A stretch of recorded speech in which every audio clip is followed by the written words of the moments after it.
Y'all ready for your feature act?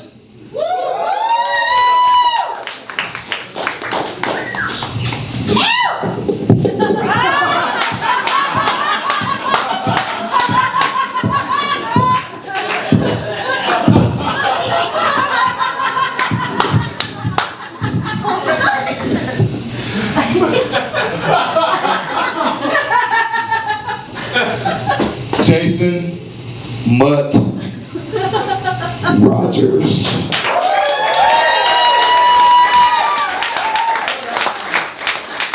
Thank you, good sir. Thank you. All right.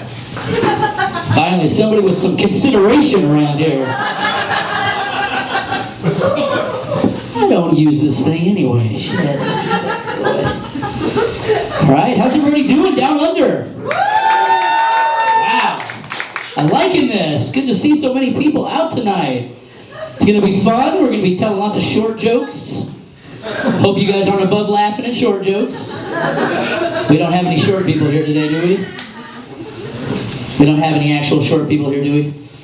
It always makes it awkward. There are a lot of short people out there in the world. I'm sure you've noticed. Yeah, they're called women. That's just what makes me special. But if you could, do me a favor. Please take a quick look and realize these are my real legs. These are my real working legs. They've been working for me. Like I told you, I would forget just how short they were. Unless, of course, I had that moment at home when I'm ironing my pants. And I realize my pants are 2 irons long. Makes me a little sad. But then I start to think of the Smurfs. They were supposed to be like 3 apples high. So I'm just sitting there singing that little song. I realized I could actually use the back water tank of my toilet as my ironing board.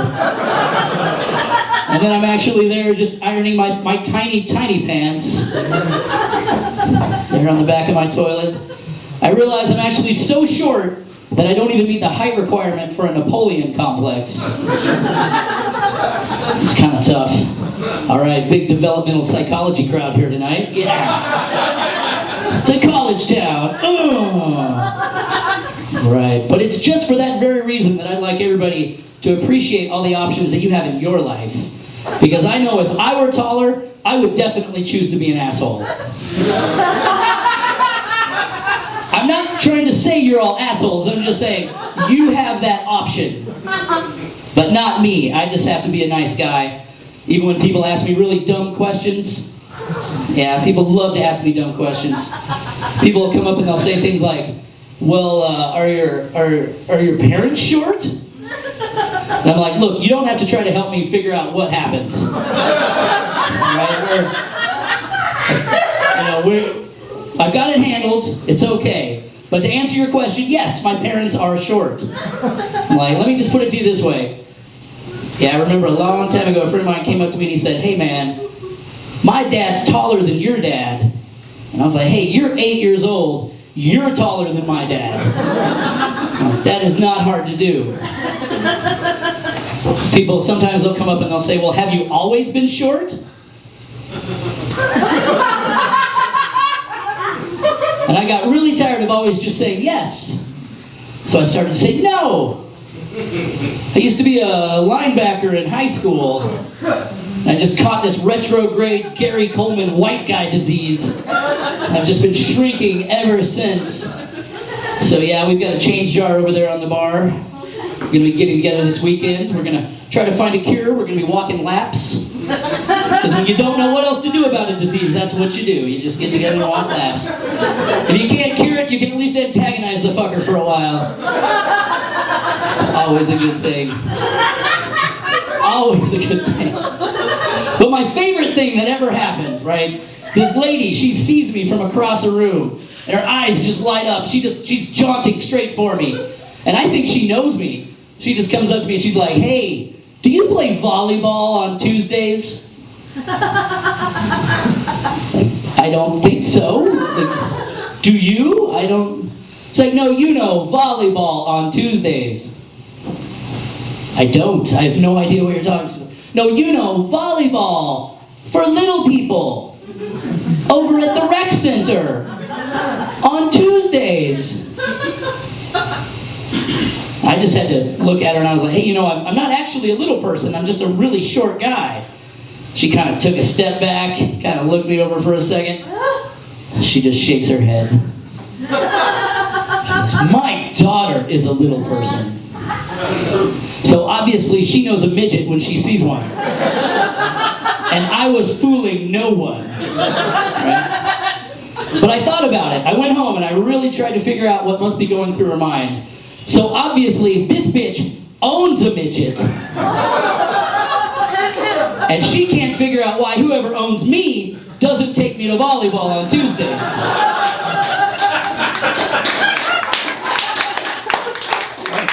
And to that, I say I deserve my exercise too. Life is so unfair sometimes. Didn't get any information. Which rec center? How do I get there? What time do we start? Because I would dominate. It got me thinking about it. I deserve to play in the little people games. I'm pretty sure I'd end up on a box of Wheaties. Might be just one of those little snack-sized boxes. But it would still count. That's right. Just autographing little snack-sized boxes of Wheaties. That's right. Basically just the Shaquille O'Neal or the Jim Thorpe of the little people games. Just complete domination. Just the little people decathlon. Pretty sure I could get that one. But I do have a few ways that I really like to get back at all the talls in the world. And of course, who is a tall? Pretty much anybody taller than me. Because from down here, you all pretty much look the same. A lot of guys, they're like 5'5", 5'7", whatever, and they're like, yeah, man, I know how you feel. Like, no, you don't. Not really. Like, good try. But yeah, here's something I like to do to get my revenge on tall guys. I do this in the men's room. I like to try to make sure the tallest guy in the room has to pee in the smallest urinal. Seems kind of passive-aggressive, but it's good for a laugh. Sometimes they'll refuse to do it. They're just like, I'm waiting. Go ahead. Yeah, I will be using that tallest urinal. Like, I don't care if I have to take a step back and arc it in from a distance. Right? I don't care if I have to creep up and put my balls right on the porcelain. I will be using that tallest urinal. And I will be there for a while. That's right. The rest of you guys can just fuck off. That's my urinal. For at least the next 10 minutes. Just gonna enjoy it for a while. And if you've never felt the moistened porcelain against your scrotum, well, I highly recommend it, yeah. You'll be there for at least 10, believe me. All right. Gonna see some of you later standing there in the bathroom, just trying to get your balls low enough. It's not gonna work. Do you guys remember that old board game? I think everybody pretty much grew up playing it. It's this game called the Game of Life. Yeah, you guys remember that game? Yeah, we always had a lot of fun with that game, right? Or most people did. I mean, I fucking hated that game. Because no matter how many times I played it, I always just ended up dying alone. And it's okay, you can laugh at that. It's a joke, you can laugh. But I think that's really the honorable way to go out. I really thought about it. I think that's a lot better than just swerving that plastic shitty little station wagon off the road and taking my whole pet family out with me in a ball of fire. Let them live. They don't call, they don't write, but I'm not going to take it out on them. Terrible. I don't want to say that I'm pessimistic about relationships, but it's hard for me on a on a first date or whatever, and I'm sitting there at the table and I'm looking across and I'm looking at this person and I'm thinking, wow, are these the eyes that I want to see every single time I'm standing on the porch picking up the kids for the weekend?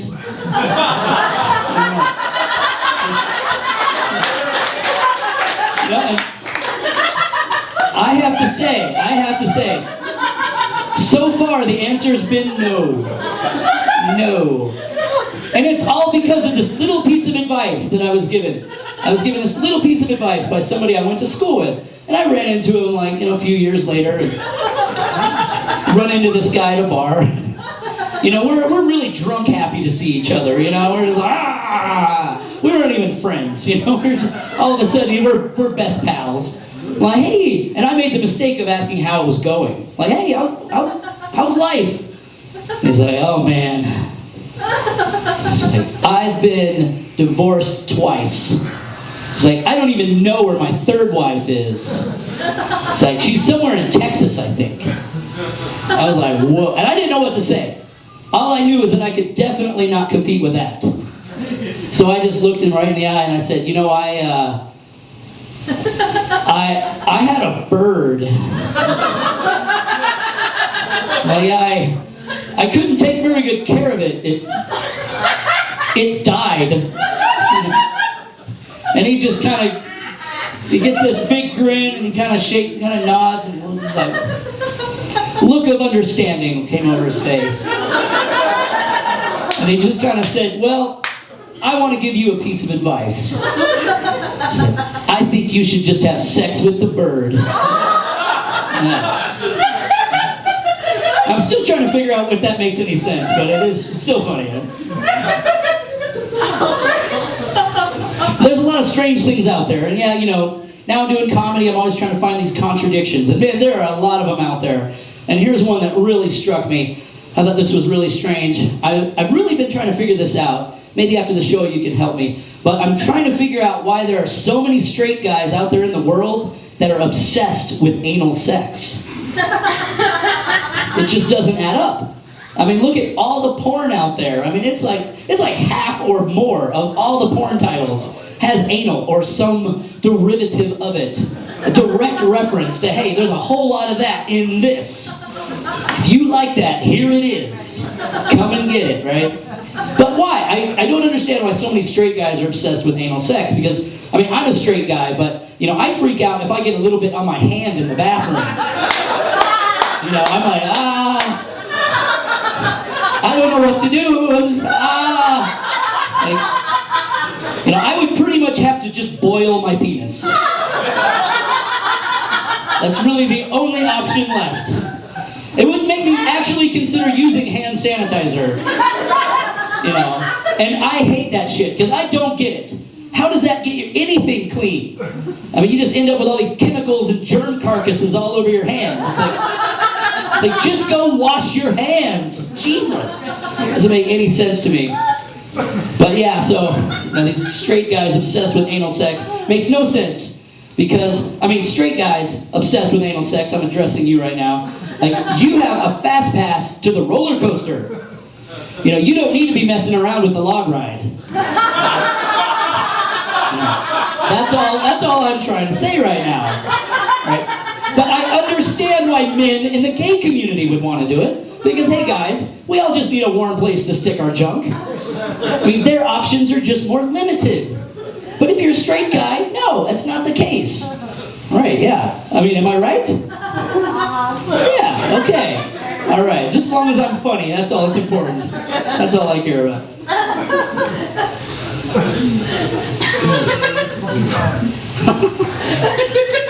But that's exactly why I have this great idea, right? I have this great idea to this whole new sexual act that, as far as I know, has never actually happened in the real world. All right, my idea here is nasal. Yeah. So straight guys obsessed with anal. If you love anal, you're gonna love nasal. Wow. And ladies, finally you can believe a guy when he says, oh, just the tip, baby. Because that's all it's gonna fit. Right? And so obviously, straight guys obsessed with anal, start campaigning for nasal now. Because in the end, she just might settle for anal. And then you're just gonna get what you always wanted anyway. Just a little bit of advice. A little bit of advice there. Yeah, I sort of imagine this sort of like a sniff, then spit or swallow scenario. Yeah, you thought salt water was good for your sinuses. I mean, take that, hippie neti pot. Yeah.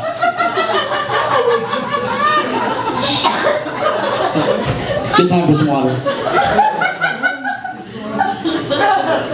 Yeah, have you guys ever played that game? Have you guys ever played that game like homeless or hippie? Homeless or hippie? Sometimes you can't tell the difference.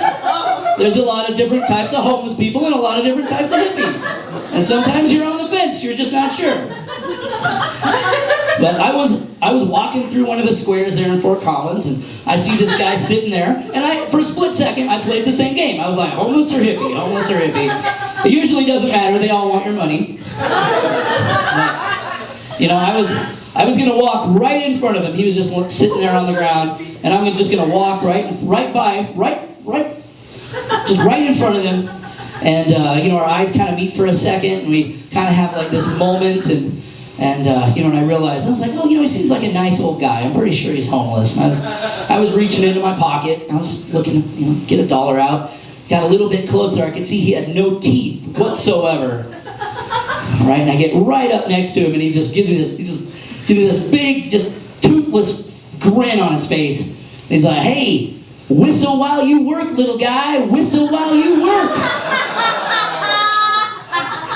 I mean, I thought I was doing pretty good, but then the bums start taking shots, right? I mean, you know, so first thing I did is I took my hand out of my pocket, and I just kept walking, because I didn't know what to say. You know, you can't really respond to homeless people when they're heckling you on the street, right? I'm just like, no, I'm going to be the bigger person. I'm just going to keep walking. But I came up with a perfect thing. Oh, man, I wanted to turn around and say it. I just wanted to turn around and say, oh yeah, don't you wish you could whistle? And or work. Just kept going. And then, you know, and then I realized, like, I'm a liberal. I'm just not always very good at it. I have all these moments where I'm just not there. It just doesn't quite work out. I was reminded of this time. I was driving down North College there in Fort Collins, and I just passed this group of people, and they got signs, and they're waving and having a great time, and they're doing the whole thing. I just drove past. I was just like, beep, beep, beep. And I thought they were a charity car wash. You know, I was just like, you know. I got a couple more blocks down, and I realized, I was like, whoa, that was Occupy Fort Collins. I was like, oh, man, you know, but when I went past them, I just thought they were like a high school marching band raising money for uniforms. You know, I just drove past. I was like, beep, beep, you know, good luck at state, you guys. I didn't know what they were up to. Didn't make a lot of sense to me. Oh, yeah, we talked a little bit earlier about curing diseases. And that's, yeah, I've got this great idea, you guys. Now, have you guys heard about Movember? This idea, it's where, I think it's a little bit bigger in the UK, over there in England, but the idea is that men, during the month of November, they grow out their mustaches. And it's all in the name of penis cancer awareness. All right, saving the penises. So this past year, bunch of mustaches, it was great. Awareness raised significantly, so well done. But now ladies, it's your turn. So my idea, so what you guys are going to have to do, in the month of March, you're going to grow out your bush. And we're going to call it Barch. All in the name of vagina cancer awareness. That's right. Have you guys ever heard of vagina cancer? I know. Awareness is at an all-time low. That's what makes this so important. Okay. Yes, because that's exactly what we're going to have to do. We're going to raise the awareness, because vaginas, they're amazing. Vaginas are fantastic.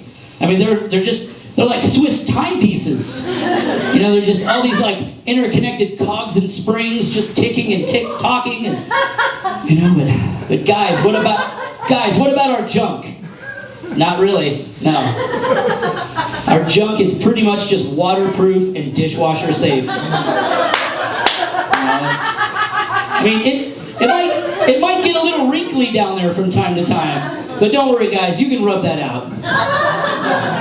And I know you do. That's right.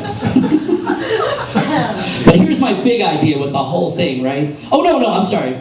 Kind of messed that up. All right, but what about vaginas? No. Vaginas, they're a lot more like dry clean only.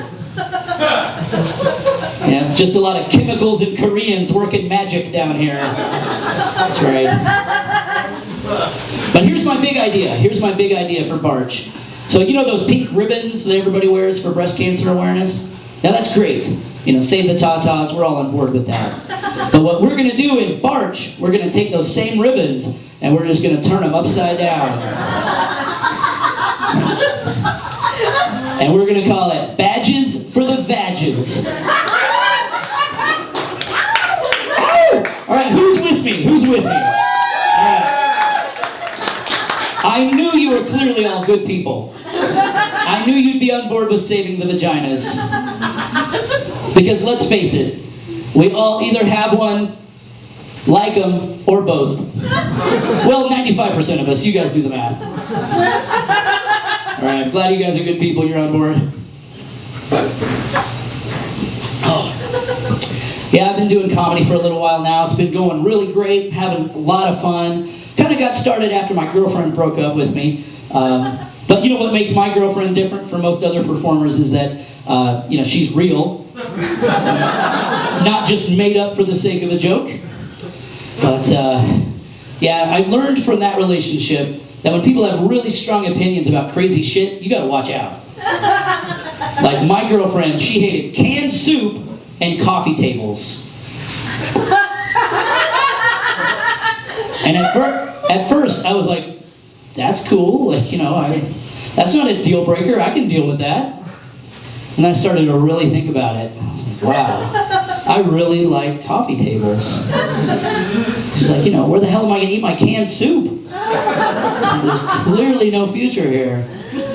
But yeah, so far, my greatest honor in comedy was performing over at the bus stop in Boulder, Colorado. No, you haven't heard the story yet. This is great. Yeah, so far my greatest honor has been performing at the bus stop in Boulder, Colorado. And yeah, we go over there and we do our show, we do our performance. It turns out the strippers are starved for entertainment. So it goes over really well. Yeah, and we're over there then we go over to the all-nude side. And now just to fill you in sort of on my views of strip clubs, is like I've always found them to be kind of confusing. Right? Because I think of them a little bit to be like a pizzeria, but with a lot of really confusing differences. Because you can see the pizza. Sometimes you can even smell the pizza, but you can't touch the pizza. But the pizza can touch you, and that's what I find most confusing. And that's exactly why you just always go home just covered in grease, smelling like anchovies. Right? But I've got $5 or $6. I'm over there. I'm standing over there at the all-nude stage, and I'm just making this little pyramid out of $1 bills. And I don't realize it, but I'm basically just chumming the water. You know, this is stripper bait, right? And the dancer on stage kind of sees that money sitting there, you know, and she slithers over to me, you know, like dancers will. She's like, hey, I saw you over on the other side. Like, you're actually pretty funny. I was like, wow, you know, that's the best compliment I've ever received from anyone not wearing any clothes. She's like, awesome. She just gives me this look. She's like, stand up, turn around. And I was like, whoa, damn. And I had to remind her I was already standing up. You know, but I'll gladly turn around. And then I just feel these hands reach down from the stage. She grabs me underneath my arms. She just pulls with all of her might. She pulls me up off my feet onto the stage and just drops me on my back. And then she just steps over my face, just crouches down, and just starts gyrating away, right? And now, I don't know what $5 or $6 will get you at the all-nude side, at the bus stop in Boulder, Colorado, but I want to make sure it stays off my face. So I'm just down here like this. I'm trying not to touch any moisture. You know, she's just getting lower. She gets about 6 inches from my face, and at this point, I can smell the pizza. Yeah, it just got real, right? But not to be outdone, this other dancer sees the commotion this is causing. She runs over, jumps up on stage, just plops down on my crotch and just starts grinding away on that. So now it's sort of like a stripper playground and I've become the seesaw, right? The whole place is just losing it, you know, they're just laughing their asses off.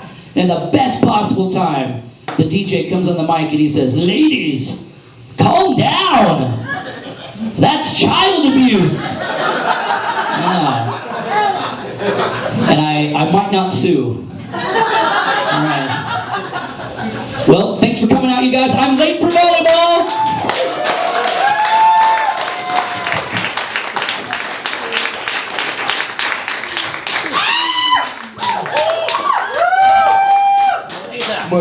Mutt Rogers. Yes. Good damn job. Funny shit.